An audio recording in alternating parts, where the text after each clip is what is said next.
Thank you for joining Startup Portal's Equity Crowdfunding Summer Series.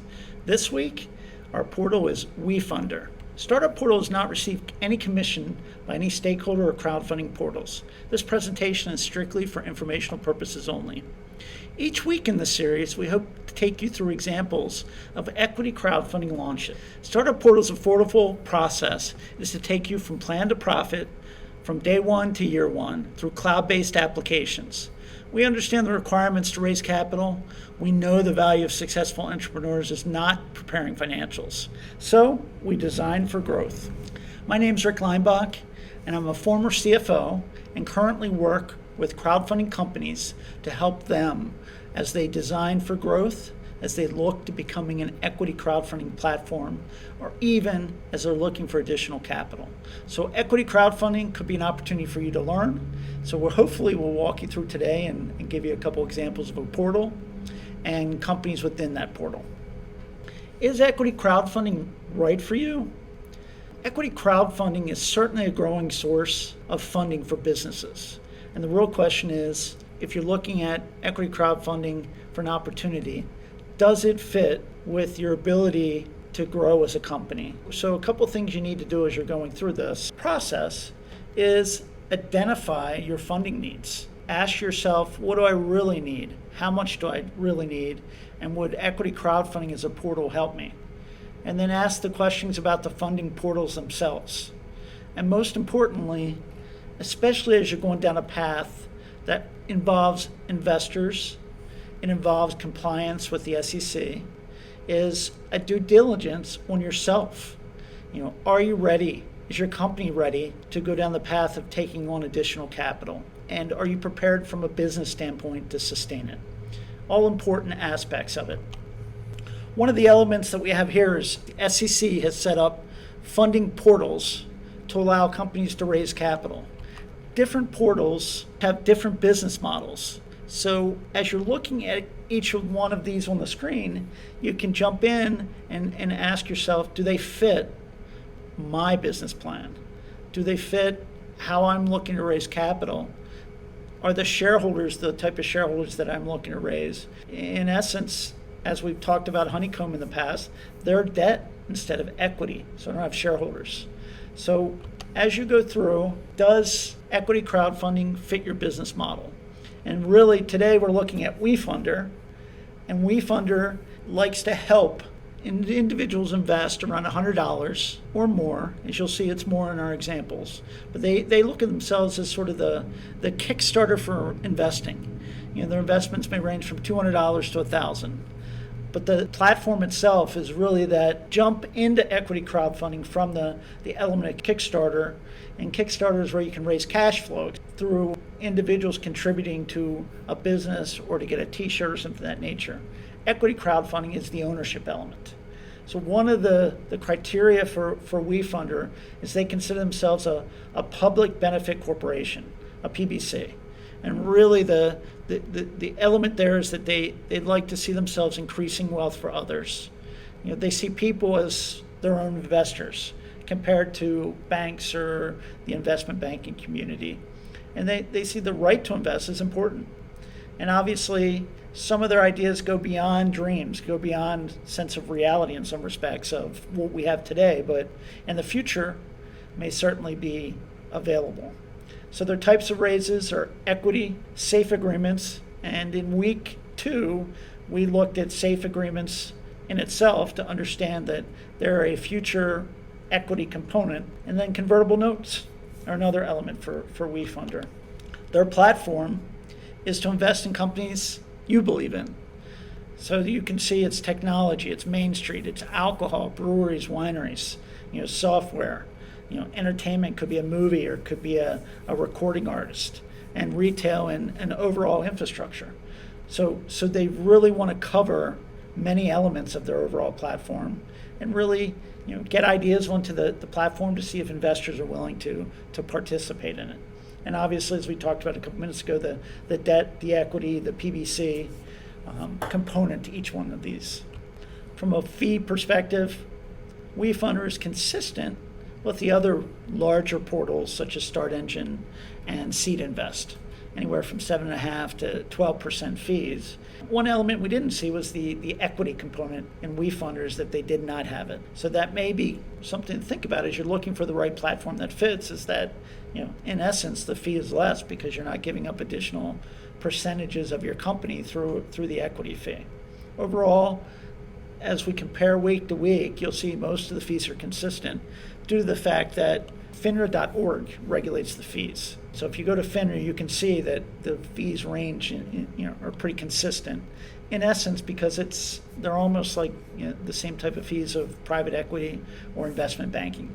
Here are a few examples of Wefunder type companies. As you can see, a variety of different areas, of a farmer to someone in the rental platform to software with financial element to it. And this really shows you the different elements of Wefunder, or different ideas that you can bring to the table and raise.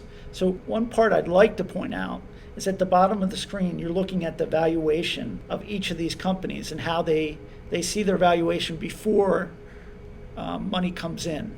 So Future Equity at a 9% valuation, $9 million valuation cap, really says, hey, I'm in essence valuing this company at $9 million before your money comes in. So you want to be very careful as you look at valuing your own company to indicate, am I going to value my company too high that individual investors may look and say, you're really not a $50 million or $100 million company yet. So really, when you're taking a look at this, think about the valuation and the elements to it. For example, as you're starting out and you really don't have revenue, you really don't have cash flow, that you could look and everything's sort of on a projection, really think about that as a component, because it may actually scare people away if you're trying to compare yourself to a $100 million company and you don't have day one revenue. So that's an important element to truly think about as you go down this path of, again, doing your self due diligence and figuring out which portal you want to go to. Now, to take you through some of the Wefunder offerings, the top one, the Fandom Club, and we'll talk a little bit more about them in a few minutes, is looking at a target of raise of $200,000, and the maximum with Crowdfunding CF is $1,070,000, and they've breached their base raise. With 179 investors, the average investment is $1,300. As I mentioned before, you can see the range of investments for individual investments can be anywhere from $200,000 to $1 million. And the range of individual investors are participating with $300 to almost $2,000. So really, one component as you're looking to go out there and raise capital, and this is raising capital through investors, is that you have to anticipate a shareholder base. Make sure that you understand that there may be, looking on the screen here, anywhere from 300 to almost 2,000 investors that you have to manage. And some investors are managed through the portals. Some investors are managed through a transfer agent. So that's one of the questions you want to ask to the portal as you're doing the diligence. Where do the investors reside? How do I manage my investors? So it's an important component as you're looking at the different offerings.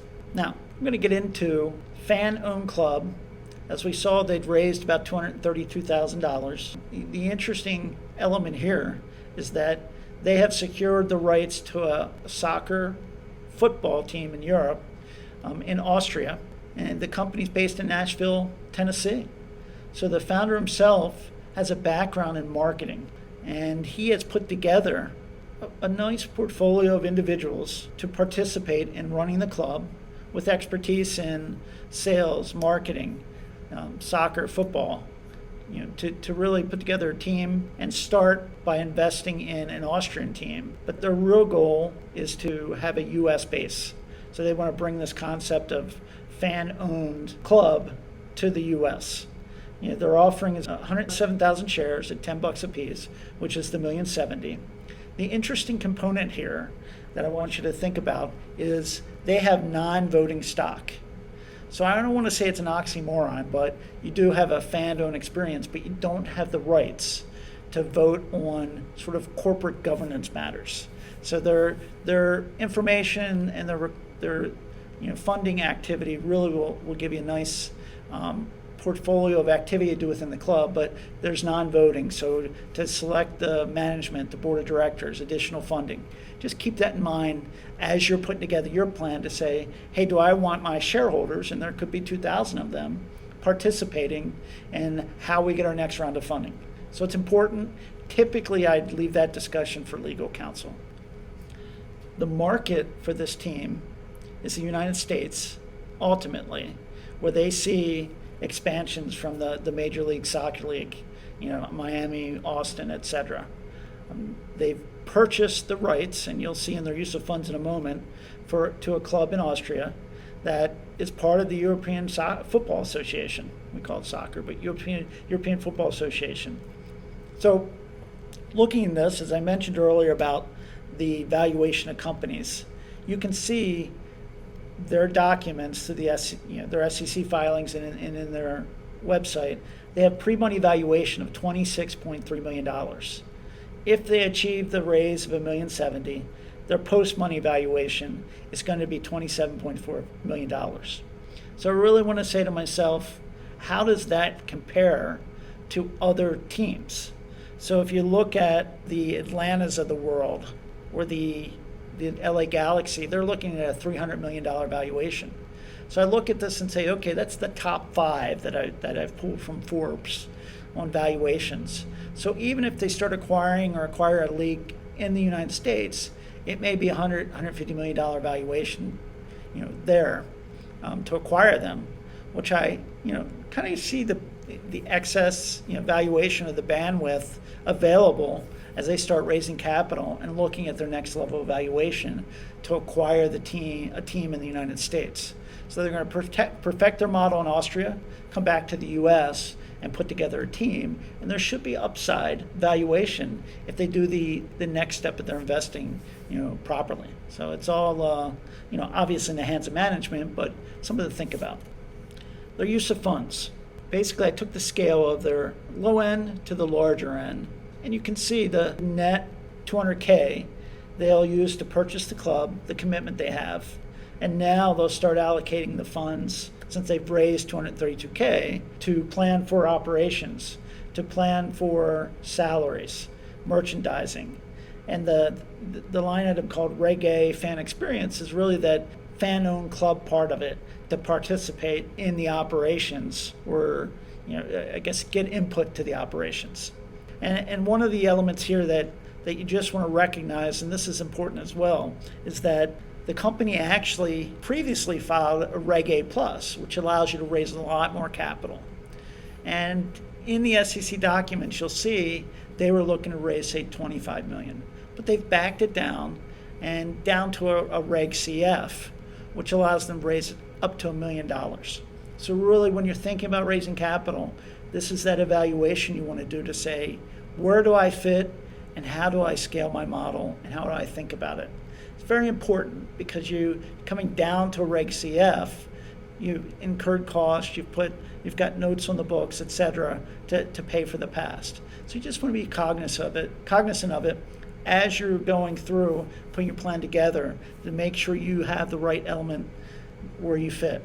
And if you need to raise $5 to $10 million, you may want to say to yourself, hey, we'll go to a Reg A+, which is a different level. And obviously in the series we're not talking about, so it's sort of a legal counsel question. But just keep that in mind as you go out to look at different opportunities.